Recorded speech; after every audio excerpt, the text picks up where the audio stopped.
तो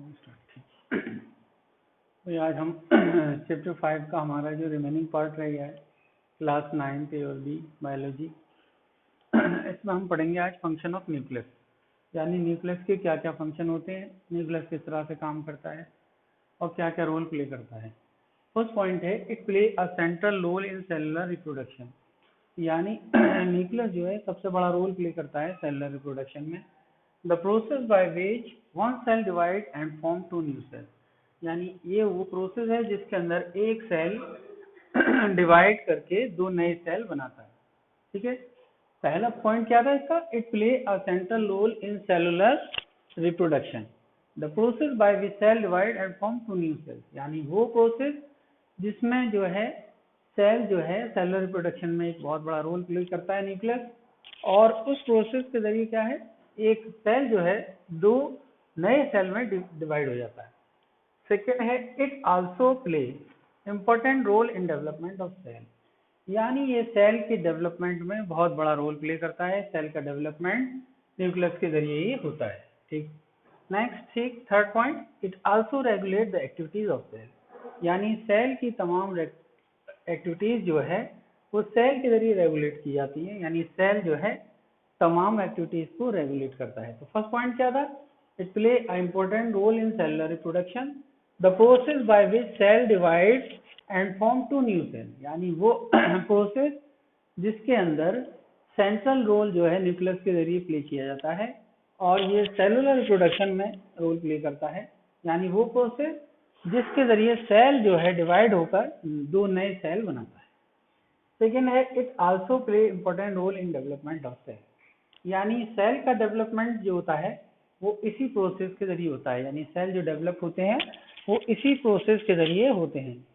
फिर उसके बाद है it also regulate the activities of the cell. Third point क्या था इसका, it also regulate the activity of the cell, यानी ये सेल की एक्टिविटीज को रेगुलेट करता है, यानी सेल की एक्टिविटीज को क्या है, कंट्रोल करता है। It also regulate the activities of the cell, यानी सेल की तमाम एक्टिविटीज किसके जरिए कंट्रोल होती है, न्यूक्लियस के जरिए। अब इसके बाद आता है न्यूक्लियोप्लाज्म। न्यूक्लियोप्लाज्म में हमने पढ़ा कि न्यूक्लियस होता है, न्यूक्लियोलस और क्रोमेटिन मटेरियल। तो न्यूक्लियस का क्या है, न्यूक्लियोलस वन और मोर इन नंबर, यानी इसकी तादाद एक या एक से ज्यादा होगी इसकी तादाद। दूसरा है फॉर्म प्रोटीन फॉर्मिंग सेंटर, यानी प्रोटीन फॉर्मिंग सेंटर बनाते हैं। प्रोटीन फॉर्मिंग सेंटर से मतलब क्या है, यानी इनके अंदर प्रोटीन बनाया जाता है। ओके इसके बाद क्या है, form protein centre ribosome. Protein centre क्या कहलाते हैं इसके, राइबोसोम। तो राइबोसोम्स का काम क्या होता है, प्रोटीन को सिंथेसाइज करना। ठीक है, इसके बाद हम आते हैं क्रोमेटिन मटेरियल पर। क्रोमेटिन मटेरियल क्या है, enlarge mass of thread like structure, यानी वो स्ट्रक्चर जो धागे नुमा होता है और उलझे हुआ होता है वो क्या कहलाता है, हमारा क्रोमेटिन मटेरियल। सेकेंड है इसका ड्यूरिंग सेल डिवीजन, यानी सेल डिवीजन के वक्त क्रोमेटिन मटेरियल जो है ऑर्गेनाइज हो जाता है किसमें, क्रोमोसोम्स में, यानी वो डेफिनेट शेप हासिल कर लेता है और फिर क्या बनाता है, क्रोमोसोम्स बनाता है। ठीक है, इस तरह से जो है इसका क्रोमोसोम्स जो है सेल डिवीजन के दौरान बन जाते हैं। फर्स्ट पॉइंट था, यानी जो इसका स्ट्रक्चर था वो किस तरह का था, उलझा हुआ स्ट्रक्चर था, जैसे धागा होता है उलझा हुआ होता है, इस तरह से इसका स्ट्रक्चर जो है उलझा हुआ होता है। और सेल डिवीजन जो है क्रोमेटिन मटेरियल जो है ऑर्गेनाइज करता है क्रोमोसोम्स में, यानी सेल डिवीजन के दौरान क्या है, क्रोमेटिन मटेरियल ऑर्गेनाइज हो जाता है क्रोमोसोम्स में। अब इसके बाद आता है इसका क्रोमोसोम्स क्या है। क्रोमोसोम्स क्या है, it is a thread like structure, यानी ये एक धागे नुमा स्ट्रक्चर होता है जो धागे की तरह से होता है। It is visible during cell division, यानी सेल डिवीजन के दौरान ये विजिबल होता है, सेल डिवीजन के दौरान हमें नजर आता है। इसके बाद इसके कंपोनेंट्स हैं। कंपोनेंट्स में क्या है कि इसका कंपोनेंट्स आ गया डीएनए, प्रोटीन, हिस्टोन आ गए। तो डीएनए क्या होते हैं भाई, डीएनए जो है कैरियर होते हैं हेरिडिटी इंफॉर्मेशन के, जो जीन्स के जरिए ले जाते हैं एक जगह से दूसरी जगह। प्रोटीन क्या है, एक तरह से हिस्टोन होते हैं। हिस्टोन हम कहते हैं ये एक तरह की प्रोटीन की टाइप्स है जो क्रोमोसोम्स में पाई जाती है। तो इस तरह से ये सारा स्ट्रक्चर जो है हमने इसके बारे में पढ़ा। तो पहला था इसमें फंक्शन ऑफ न्यूक्लियस के बारे में पढ़ा हमने कि it play central role in cellular reproduction. Central role का मतलब ये होता है कि इसका बहुत बड़ा रोल होता है, यानी सेलुलर रिप्रोडक्शन बगैर न्यूक्लियस के नहीं हो सकता।